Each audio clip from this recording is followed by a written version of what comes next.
Pessoal, estamos aqui na pós-graduação do Tríade com o IBDFAN, no Rio de Janeiro. Hoje tivemos a aula aqui da doutora Líbera Copete. Estamos aqui com o Marco, que é aluno aqui da pós.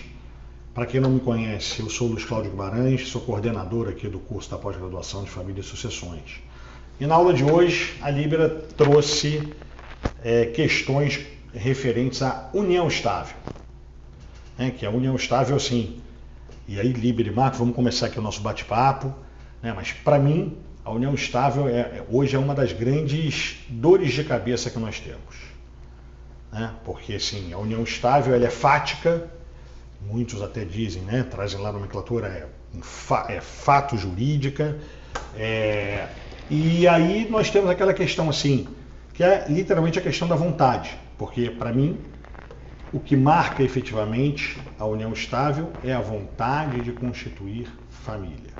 E ainda tem uma coisa interessante, que outro dia eu estava ouvindo, não lembro quem falou agora, que foi nessas discussões da reforma do Código, que até pediram para falar o seguinte, porque quando foi o Simão disse o seguinte, a gente tem que mudar, porque fica assim, a vontade de constituir família. Aí parece que a gente está determinando que a união estável é futurística. É uma intenção, exatamente. É uma intenção. Para mim não é. A união estável ela existe quando tem já no presente a vontade de constituir família, exatamente. E não no futuro.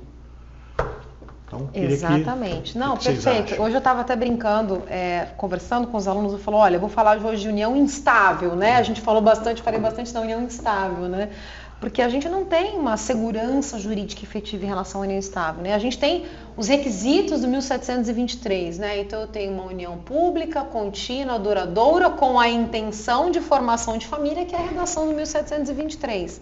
E a gente sempre fala na doutrina que eu tenho 3 requisitos objetivos, Pública, contínua e duradouro, e a intenção de formação de família é o requisito subjetivo. Mas ao meu ver, Luiz, e aqui o entendimento meu, eu tenho 4 requisitos subjetivos. Porque quando a gente está falando de duradoura, qual é o tempo? O que é uma relação duradoura? Eu não tenho mais um pedido, eu não tenho mais um prazo dessa união, Eu não tenho um prazo dessa união. Então, assim, a gente tinha em 94 um prazo para estipular essa união, eu tinha 5 anos dessa união, então agora não tenho mais. Então, na lei de 1994, a gente tinha um prazo de 5 anos, 96 alterou a lei e eu não tenho mais prazo. Então, o que é uma relação duradoura?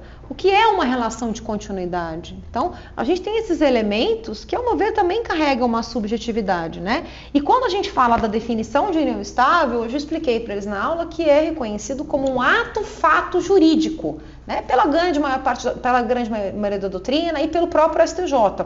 E o fato dela significar um ato-fato jurídico significa que o elemento volitivo é dispensável. Eu não preciso de um elemento de vontade para a formação daquela união estável.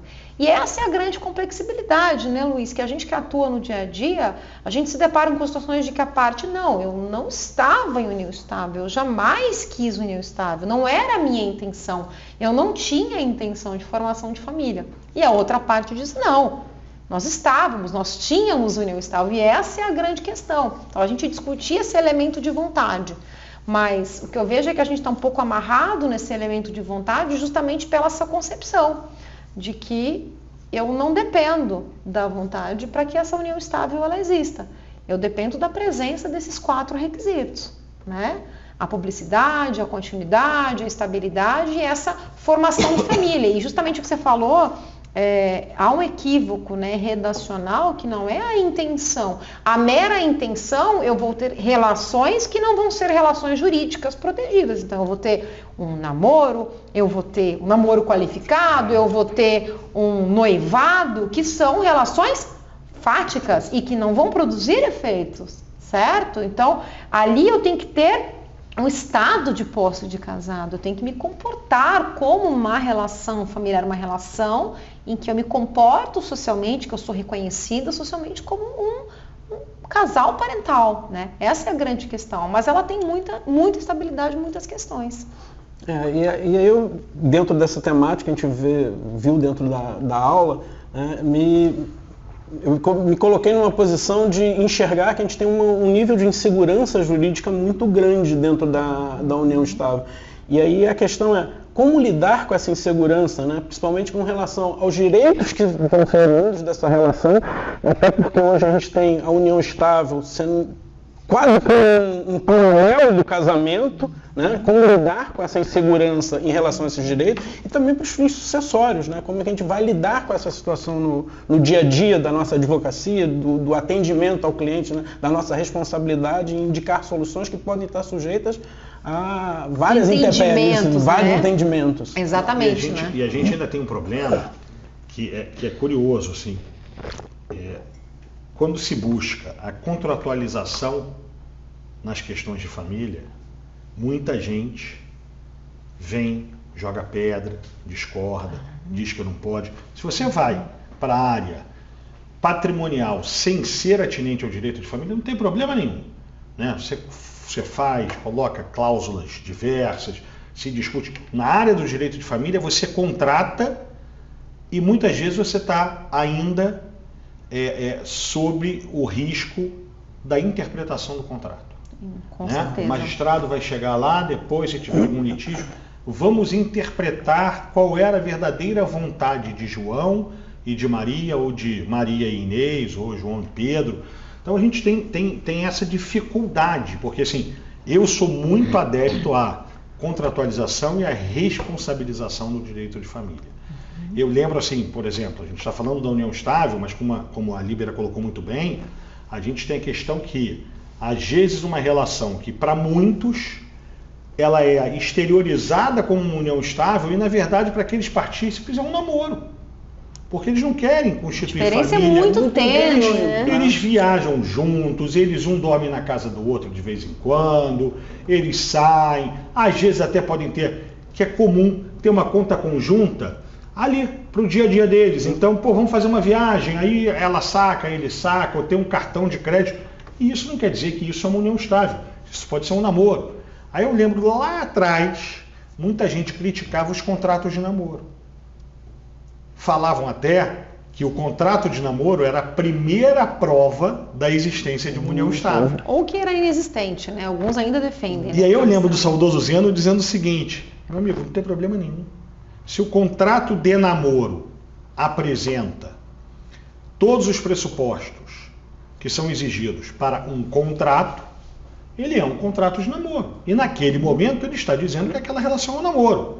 Agora, se aquilo 3 meses depois, 6 meses depois, 1 ano depois, aquelas partes envolvidas entenderam que efetivamente o relacionamento deles deixou de ser um namoro e hoje ele já tem uma seriedade maior, um compromisso maior, como se fosse um casamento, pronto, não tem problema nenhum. Aquele contrato, até esse momento, era um namoro e é válido como um namoro. Mas aí que está a grande complicação, porque em que momento que eu vou ter essa virada de chave? Em que momento que aquele namoro, que era uma relação de fato, que não produz efeitos jurídicos, ele passa a produzir efeitos jurídicos? E esse é o grande problema, porque o namoro hoje se assemelha muito a uma união estável, né? Os casais de namorado, a gente falou isso hoje na aula. Mas em que momento? Porque o contrato de namoro primeiro, ao meu ver, é uma declaração, é uma intenção aqui, eu entendo que seja absolutamente possível fazer, inclusive com cláusula evolutiva, que a gente conversou hoje na aula, acho que seria extremamente importante, mas ele também tem uma segurança jurídica no sentido de dizer, e aí a gente tem que tomar cuidado, olha, você pode fazer um contrato de namoro, mas se o seu comportamento representar diferente daquilo que está pactuado, ele não vai produzir efeitos nenhum, porque união estável é ato, fato jurídico. E a grande questão é, Luiz, em que momento que eu vou ter essa virada de chave desse relacionamento? Essa é a complexibilidade. É a questão probatória. Se tiver um litígio, lógico. Agora, o que eu falo sempre para os meus clientes, olha, se eu puder te orientar a fazer alguma coisa, case-se. Você tem uma segurança jurídica muito maior, uma formalidade muito maior. Porque o que a gente vê de soluções em que não se observa o regime de bens, em que se desqualifica aquilo que foi acordado entre as partes, né? E justamente por interpretações principiológicas, interpretações de dignidade humana, interpretações de vulnerabilidade. Então a gente tem uma sensibilidade muito grande em relação a isso. Eu acho que eu confesso que eu entendo que a gente tem que ter um critério temporal ou um critério documental, né? Então, muitas pessoas falam, não, mas olha, as pessoas, em especial mulheres em vulnerabilidade, se não tivesse esse reconhecimento dessa união estável, estariam alijadas. Sim, com certeza, eu entendo que há uma proteção, mas eu também tenho que socialmente entender, e as pessoas hoje têm medo de se relacionar. Justamente porque se eu tivesse um elemento, um elemento volitivo, ok. O grande problema é que eu, mesmo não tendo elemento volitivo, eu estou namorando, eu estou no relacionamento, me é imposta uma união estável. Eu posso ter um reconhecimento de uma união estável, mesmo eu não residindo no mesmo ambiente. Moro que sório não é exigido, então eu posso ter. E a complexibilidade maior disso acontece o seguinte, pós-mortem. Reconhecimento de união estável pós-mortem. Por quê? Porque os herdeiros, em muitas situações, eles não têm provas.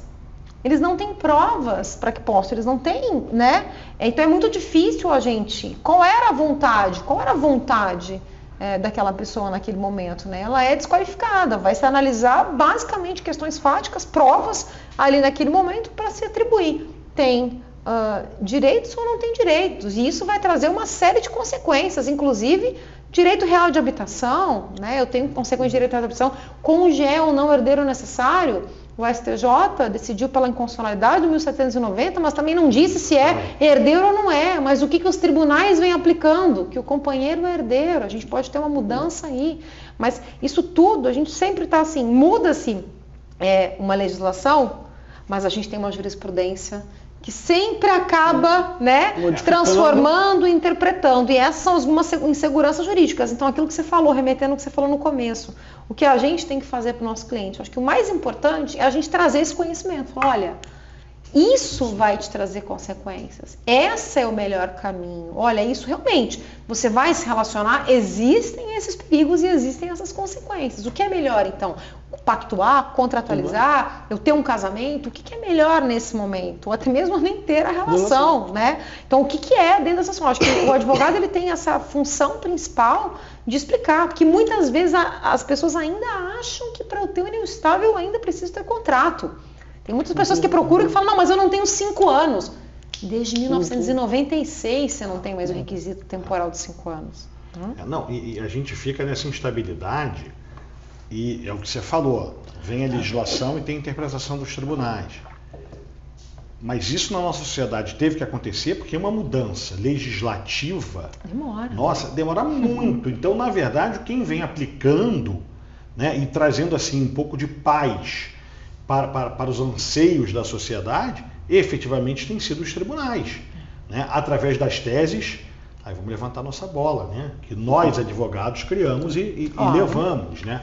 E a gente hoje tem um problema grave, além da questão sucessória, e que vem junto com a questão sucessória, que grande parcela da nossa população é formada por famílias já compostas. Exatamente. E aí você começa a ter por informalidades e relações informais de um com o outro. E aí nós temos até o que o nosso saudoso Zeno trouxe, que é o namoro qualificado.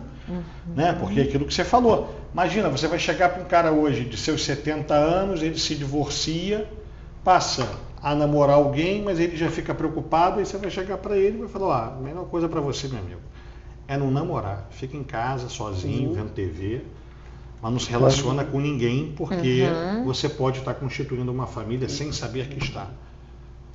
Exatamente. Esse é que é o problema.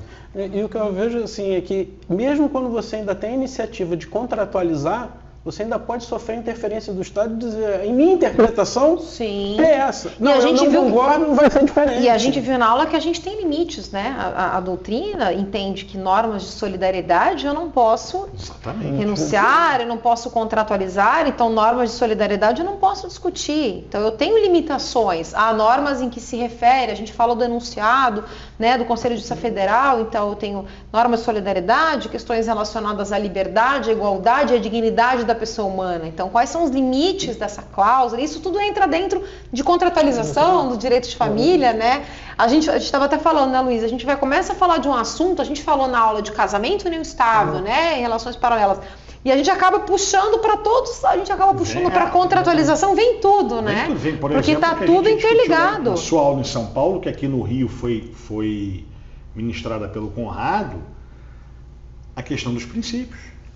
Exato. Né? Você faz a subjetividade. Contrato, a subjetividade, a aplicação dos princípios da boa-fé, do princípio da boa-fé, por exemplo, na hora que foi formalizado aquele contrato, e a pessoa depois vem dizer que não sabia, realmente era união, eu falei que era namoro, mas não era, desde lá era união.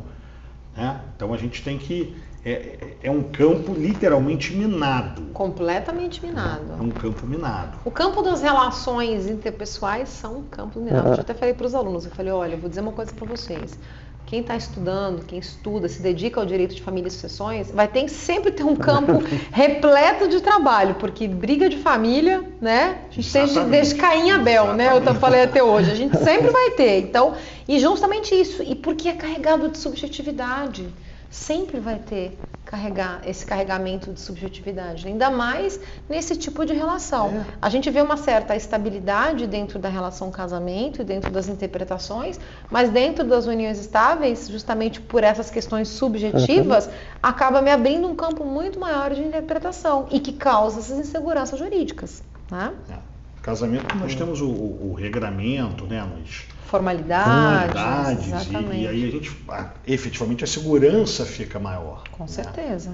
Na união estável não fica. Mas também, vamos falar a verdade, a exceção daquela parcela da população que é menos esclarecida, que tem menos possibilidade, que é o que você falou, que fica mais vulnerável, margem.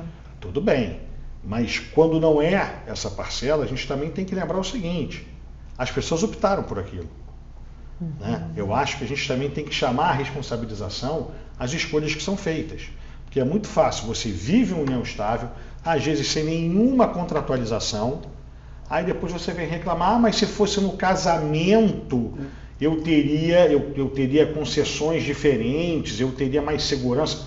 Então casasse. Não vivesse uma união estável. Se permaneceu na informalidade, vai ter consequências na informalidade. Quer dizer, não estou dizendo que são famílias, pelo amor de Deus, de importâncias diferentes. Tem a mesma importância. Eu acho que é só a forma de escolha. Sim. Mas a questão é o seguinte, Luiz. A questão é que a gente, aquilo que a gente estava conversando, né, que você até mencionou. A gente tem hoje um casamento forçado dentro da união estável. A questão é o seguinte também, às vezes as partes querem permanecer na informalidade, mas a lei também e o entendimento jurisprudencial está te jogando nessa formalidade, ou seja, eu quero estar na informalidade, eu quero nesse momento, eu não quero formalizar, mas a lei está te imputando essa formalidade. A norma está te imputando, né? Os entendimentos. Você tem os dois lados também, porque o que a gente vê são interpretações do STJ que vem fazendo, a gente falou paralelos em relação à questão das nulidades e das anulabilidades, por exemplo, do casamento, interpretações que o STJ interpreta, mesmo sendo normas restritivas de direito, ele interpreta como normas também aplicáveis à união estável. Né? Então, você tem essas interpretações. Desculpa, pode falar. Porque eu vejo o seguinte, que olhando dentro da perspectiva, né, de que a gente tem um casamento e um estável quase que iguais, né? Normas de regras de formalidade que é a diferença hoje. Que é a única diferença, então é uma linha muito tênue. A função que cabia ao Instituto da União Estável para proteger aquelas famílias que informalmente se constituíam, elas acabam entrando numa vulnerabilidade, porque elas ficam nessa situação que elas estão quase igualitárias ao casamento, mas ao mesmo tempo não estando naquela situação. E aí eu vejo que ao dar essas condições todas e a colocar o Estado, colocar, né, essa hiperproteção, ela acabou retirando essa proteção e tornando o Instituto amplamente instável. Né? Como união instável. Uma união instável. Ela passou a ser um instituto que, em vez de trazer uma segurança, ela coloca a pessoa mais insegura do que... porque, por exemplo, a gente estava falando hoje, os entendimentos, né? Eu tenho uma união estável. Eu não preciso da vênia, da outorga, várias questões negociais, porque o STJ estabelece que não, eu tenho uma união informal, então eu não preciso, por exemplo, da vênia para uma fiança, logicamente numa situação que não está registrada. Então também tem essas peculiaridades, né? E se a gente for passar para o campo patrimonial, então, vamos falar, como é que se faz a partilha? né, as discussões que nós temos. A questão fundamental, quando se inicia, qual é o ponto de partida? E mais isso, mesmo que seja fixado, por exemplo, o ponto de partida, por um a contrato, aquisição de bens ao longo dos anos, como é que a gente faz? Tem aquele entendimento, não se aplica a legislação vigente à data da aquisição de cada bem, mas já tem decisão também dizendo não, é união estável como se, vamos lá, desde lá de trás, antes até da lei, da primeira lei, né, que a Constituição já vem e reconhece como família, mas da primeira lei que trata de patrimônio, que, salvo engano, foi de 96, porque de 94 falava só de direito sucessório, eu acho que é de 96 é que fala de patrimônio, mas já tem entendimento, eu já tive caso aqui, que você decidiu o seguinte, não, começou a união estável em 89, portanto, tudo que foi adquirido, porque na verdade o que eles... E qual foi o entendimento? Se algo tivesse que ser feito, na hora da aquisição de cada bem, deveria ter sido feita uma ressalva. Quer dizer, é um entendimento contrário. A lei está vigente e eu estou tranquilo, porque eu sei da lei, eu tenho conhecimento da lei, por isso que eu não preciso fazer nada, mas não. O entendimento que se aplicou num julgamento aqui foi o seguinte: essa união estável foi perpassando por toda essa legislação. Então foi como se tivesse tacitamente se aceitando essas modificações. Então chega agora, literalmente passa a régua, soma tudo, passa a régua e divide. Então, assim, é muito complicado. E é o que o Marco falou, né? Assim, a gente só tem a diferenciação no campo das formalidades, mas a insegurança está cada vez maior. Está cada vez maior. Em relação ao união e a gente vê o contrário, né? Porque cada vez mais a jurisprudência tenta circunscrever, né? É isso, é aquilo, mas na intenção de se proteger, de se regulamentar, mas ao mesmo tempo eu tenho essas fragilidades e essas inconsistências, então, que causa, né, numa intenção de se proteger, causa uma insegurança das próprias relações, né? E esse é o nosso direito brasileiro de família, né? Isso aí. Pessoal, eu vou encerrar aqui o nosso bate-papo. Vou agradecer aqui a presença do Marco, vou agradecer a presença da Líbera, depois de um dia extenuante de aula, mas de grande engrandecimento pessoal, porque, não me canso de falar, a Líbera é um expoente, a Líbera hoje é uma realidade, professora extremamente dedicada, e eu agradeço muito o comprometimento que ela tem com tudo que ela vai fazer. Ela vem da aula, o material que ela apresenta é assim, de uma excelência que a gente fica até assim, às vezes, embasbacado. Bom. E a exposição dela em aula é sempre excepcional. Hoje, por exemplo, o Marcos está aqui de testemunha, terminou a aula com aplausos. Bom. Pessoal, obrigado e até a próxima.